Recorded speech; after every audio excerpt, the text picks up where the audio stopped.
With the announcement of the Super NES Classic releasing this fall, we've rounded up some interesting facts you may not know about these games. Some of these might be familiar to you, others might come as a surprise. All played a part in one of the industry's most impactful generations of hardware. Now sit back as I count down the top 10 things you didn't know about the SNES Classic. Super Mario World is here. It's one of the new generation of Nintendo games. It comes only with Super Nintendo, and it's like nothing you've ever faced. Now you're playing with power. Superpower.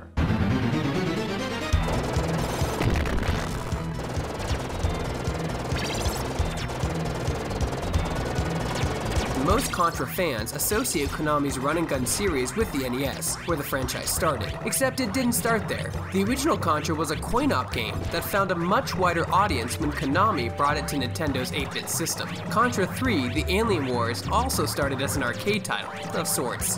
The threequel premiered on the Nintendo Super System, a coin-op machine that boasted hardware parity with the Super NES, as well as a menu interface for selecting games. Players had to insert quarters at timed intervals to continue playing. That fact, on top of Contra 3's steep difficulty curve, made it virtually impossible to complete the game until players were able to purchase the cartridge and play it at home.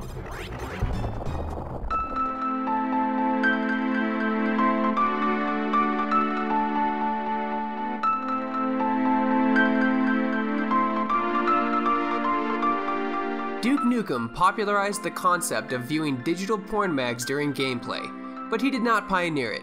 Secret of Mana's mystic book enemies attack by drifting through the air and flipping to an arbitrary page, then casting a spell written there. Every so often, they'd flip to a nude centerfold lying on her belly. The book displays an embarrassed animation before leafing over to another page.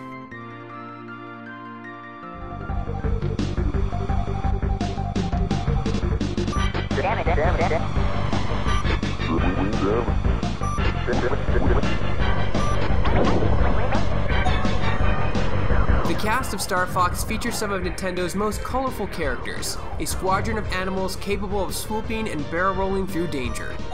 Miyamoto, who lent his guidance as a producer, explained that he was uninterested in creating a game starring humans, robots, and other sci-fi archetypes.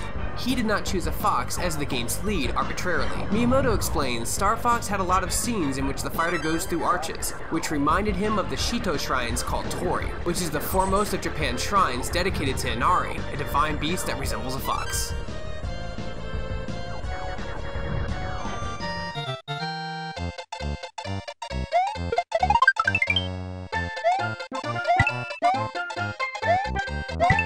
Super Mario World is known as Super Mario Bros. 4 in Japan, a naming scheme that nearly carried over to the United States, where the game's appearance on a local news station showed us a glimpse of a title called Super Mario Bros. 4 Super Mario World. The context of the news report in which the game first appeared, however, is more interesting. Back in 1991, a lot of parents were upset to discover that all the Nintendo game packs that Santa had purchased for little Billy and Susie were incompatible with the new Nintendo console. Some parents are refusing to be taken in. I'm going to say no, and I'm going to explain to him how people market things to make you spend more money. At $200, a Super Nintendo cost twice as much as the old system, and you couldn't mix and match cartridges, so parents refused to take it in. Nintendo encountered a similar problem in 2012, when casual shoppers assumed the Wii U gamepad was a peripheral so they could use that with their Wii.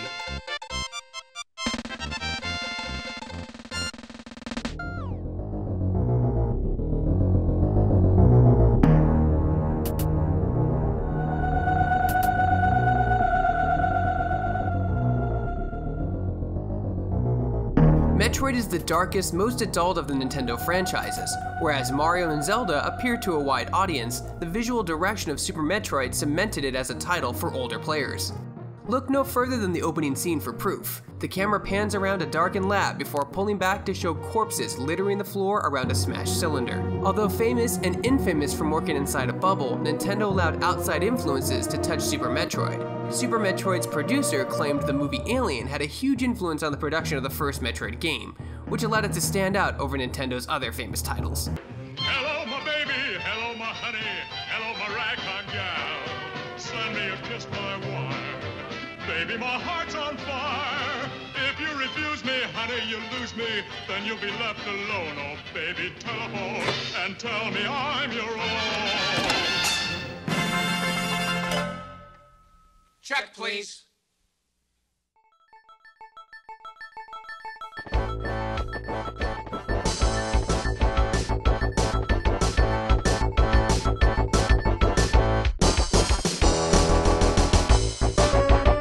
Imitation is the sincerest form of flattery. After years of attempting to stamp out the outbreak of Super Mario game hacks, Nintendo came up with an ingenious profitable workaround in Super Mario Maker, a $60 toolset with which players can build custom Mario levels. Capcom followed a similar path with its Street Fighter II series of games. The developer dropped legal hammers on hacks, but fans pumped them out faster than lawyers could crack down on them. Concerned that illegal spoofs might cut into the employer's bottom line and eventually his paycheck, Capcom USA's James Goddard ventured into an arcade to try Street Fighter II Rainbow Edition. The cracked game featured absurd imbalances that would never fly in official competition, such as swapping characters mid-match and executing special moves in rapid succession. Back at work, he booted up Street Fighter II Champion Edition and was dismayed to realize how sluggish it felt after spending time with the Rainbow Edition's hyper-fast fighters. Capcom responded with Street Fighter II Hyper Fighting, an update that rebalanced characters, introduced new attacks, and ratcheted up the speed of the matches, resulting in a faster and more fluid pacing that became known as Turbo on the SNES.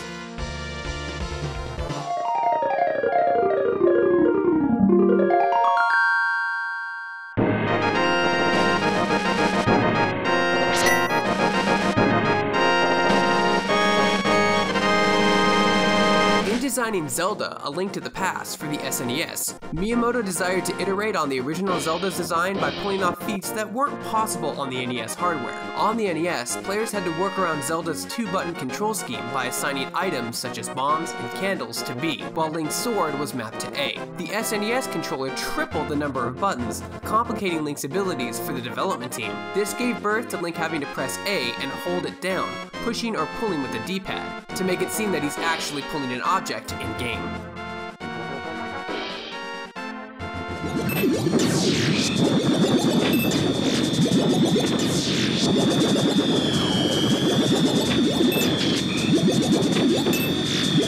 Star Fox 2 was due to expand on every facet of its predecessor before it was mothballed midway through development. The game's director partnered with Miyamoto to develop the original game's character and story, and went on to direct the Animal Crossing series, going from an on-rail shooter to a more open-ended structure. Star Fox 2 was cancelled near the very end of its development cycle. In fact, the game was fully playable. However, Miyamoto wanted a clean break between the 3D games on the Super Nintendo and the N64, which was very close to releasing, to which he feared people would compare the game directly to.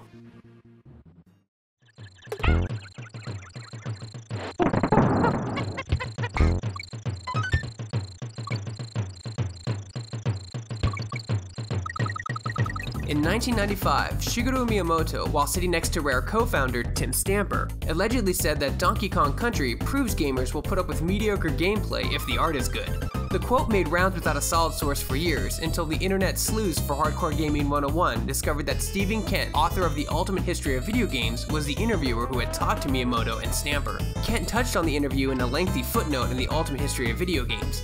According to Kent, Miyamoto's initial pitch for Super Mario World 2, Yoshi's Island, was rejected by Nintendo's marketing department for exhibiting cartoonish graphics instead of the slick pre-rendered models used in Rare's Donkey Kong platformer. Stung by rejection, Miyamoto came down hard on Stamper during their joint interview with Kent. Miyamoto later denied any such sentiment, pointing out that he was very involved in the design of Donkey Kong Country, although he did admit that Yoshi's Island was a touchy subject for him when the interview took place.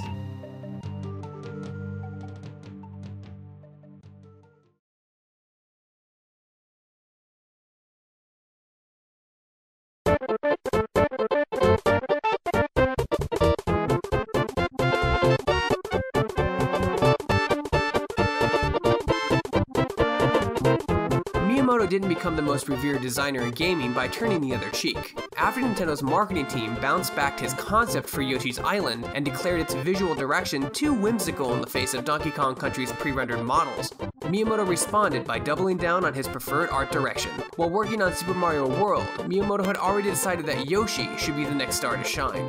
The Yoshi games that followed, Yoshi's Egg, Yoshi's Cookie, and others, didn't impress Miyamoto. So after fighting Nintendo tooth and nail, the company finally agreed to let Miyamoto pursue his vision for what is now the classic Yoshi's Island. Are you excited for the SNES Classic? Let us know in the comments below. For more videos like this and everything else gaming related, you're already in the right place. You're on Shacknews.com.